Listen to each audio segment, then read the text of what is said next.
I'm Jane Goldman, and I'm investigating the world of the paranormal. And tonight you're going to see what happened when I set out to investigate poltergeists.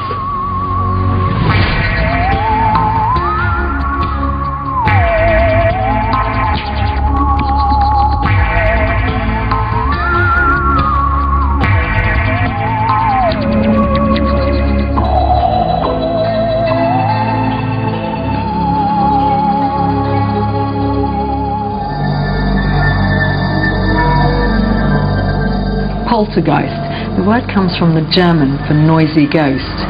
But for those who believe they've encountered a poltergeist, noise is often the least of their complaints. I investigated 3 cases that were terrifying for their victims. In these cases, witnesses claim that poltergeists have thrown things, levitated people, scratched them, and even spoken. Some argue, though, that poltergeists are not actually ghosts at all, but the effects of some kind of destructive energy generated by adolescents. So what is going on? My first case took me to the small town of Seymour in Connecticut.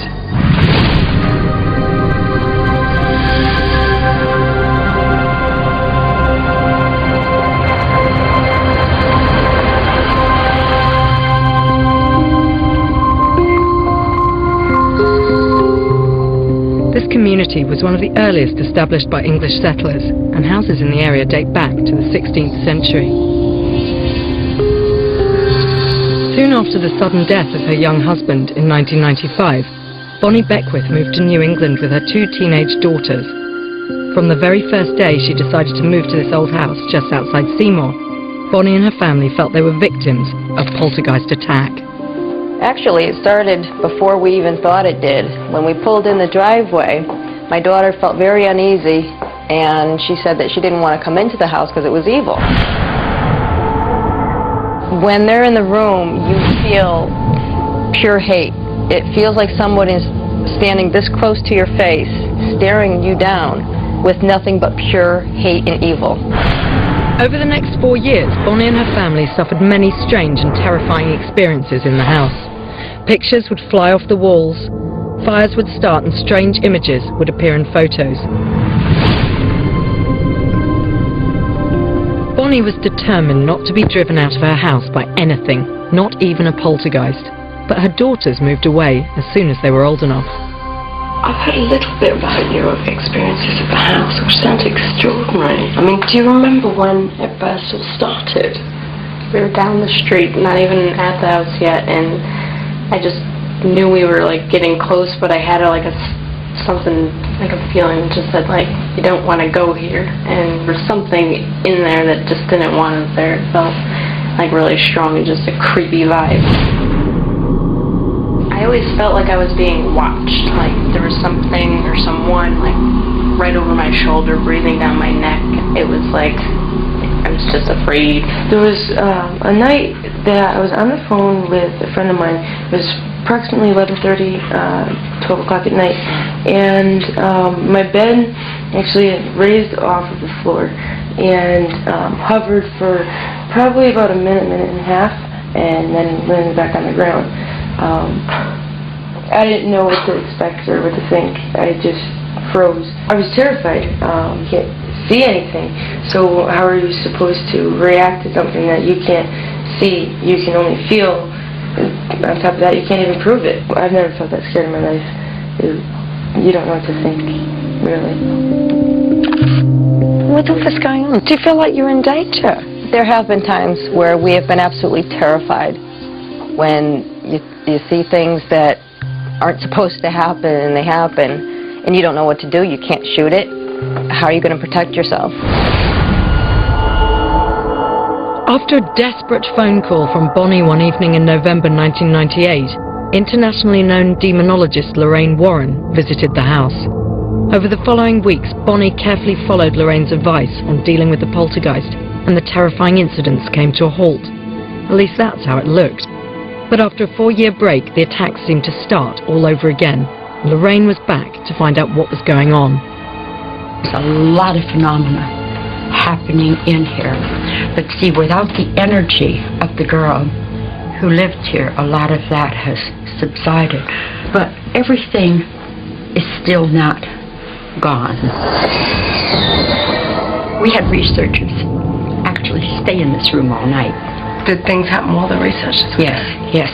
What yes. happened? We had movement of objects. We had the drawers that would move in and out by themselves and things like that. And the mattress. The mattress, it was like somebody punched it from underneath.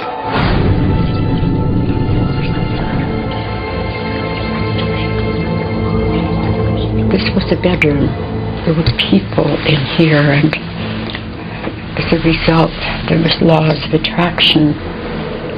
I don't know. I'd have to look at notes to see if there was any occult practices, Ouija boards, or anything of that nature. I'm going to ask that downstairs. Is it something you come across a lot? All the time. That can trigger so much. You're in a home where spirits are dormant and waiting for the opportunity to be activated. It's uncomfortable for me here right now. This room is very uncomfortable for me.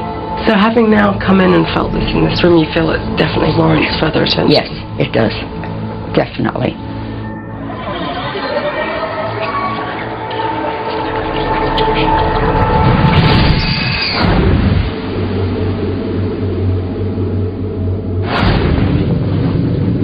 The New England case was shaping up to look well worth further investigation. It had all the hallmarks of a typical poltergeist. And so did my next case, which after almost 30 years remains the most famous in the world. After the break, spirit voices and levitating schoolgirls as my investigations continue in North London with the Enfield Poltergeist. I just couldn't believe what I was seeing. It was by far the weirdest thing that's ever happened to me. It was obvious to me the case was genuine. Everybody was terrified.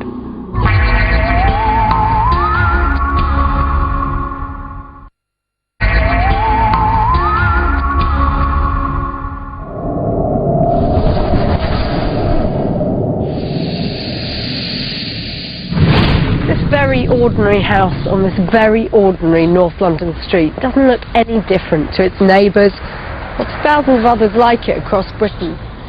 But 27 years ago, it was front page news. Strange events that took place inside. Living here in 1977 was the recently divorced Peggy Harper and her 4 children. Over a 6-month period, scores and scores of people claimed to have witnessed poltergeist activity. Policemen, journalists, scientists, they said they saw furniture moving by itself.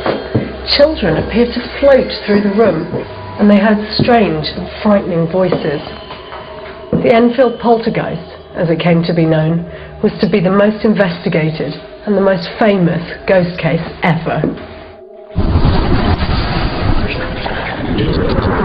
It started on August the 30th, 1977. The mother had just put the children to bed. She'd come downstairs into the lounge. She was sitting there doing something or other. She heard a lot of noise going on upstairs. She thought, oh my God, why don't the children go to sleep? She went upstairs to the bedroom and went in the room and said, for God's sake, shut up and go to sleep. And one of the boys piped up, we can't because the furniture's moving. She said, don't be so ridiculous. And just as she was about to walk out of the room, the chest of drawers moved slightly across the room. Of course, she was terrified.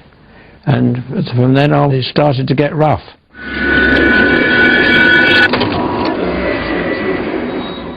One of the earliest visitors to the Harper's house on the night it all began was Graham Maurice, a photographer working for the Daily Mirror. I worked on a newspaper who got a call from this family's next door neighbours who were sheltering them after something had happened in this house that they had no idea what it was, but just sort of strange things had gone on.